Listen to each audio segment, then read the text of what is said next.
এবার জেরুসালেম নির্বাচনের পথে।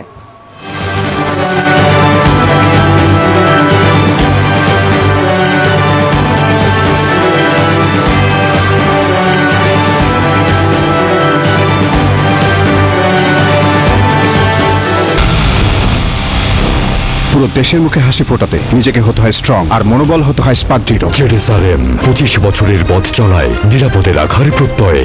জাতীয় সংসদ নির্বাচনে দ্বিতীয় দিনের মতো সারা দেশে উৎসব মুখর পরিবেশে নির্বাচনী প্রচারণা চালাচ্ছেন বিএনপি, জামাত সহ বিভিন্ন দলের প্রার্থীরা।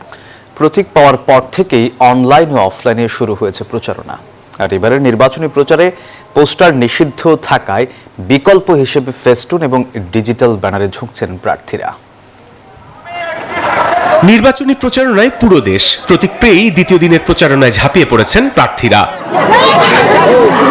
ধর্মবর্ণ নির্বিশেষে সকল নাগরিকের সমান অধিকার ও নিরাপত্তা নিশ্চিত করাই একটি গণতান্ত্রিক রাষ্ট্রের প্রধান দায়িত্ব। শুক্রবার বিকেলে ঠাকুরগাঁও সদর উপজেলার শোলটহরি বাজারে নির্বাচনী প্রচারণায় এসব কথা বলেন মির্জা ফখরুল ইসলাম আলমগীর। আমরা এখানে হিন্দু, মুসলমান, বৌদ্ধ, খ্রিস্টান সবাই একসাথে আমাদের দেশটাকে গড়ে তুলতে চাই বলতে পারবো। ফ্যাসিবাদ রুখে দেওয়ার মতো গণতান্ত্রিক ব্যবস্থা গড়ে তোলার আহ্বান জানিয়েছেন বিএনপির স্থায়ী কমিটির সদস্য সালাউদ্দিন আহমেদ। শুক্রবার কক্সবাজারের চকরিয়ায় সুরাজপুর, মানিকপুরে গণসংযোগে এসব কথা বলেন সালাউদ্দিন। আমরা সবাই দেশের মালিকানা ফেরত পেয়েছি, অবরুদ্ধ গণতন্ত্র মুক্ত করতে পেরেছি, সেই গণতন্ত্রকে আরো শক্তিশালী করতে হবে। সকালে চট্টগ্রাম ৪ সীতাকুণ্ড আসনে বিএনপি প্রার্থী আসলাম চৌধুরী বারুককুণ্ডে গণসংযোগ করেন।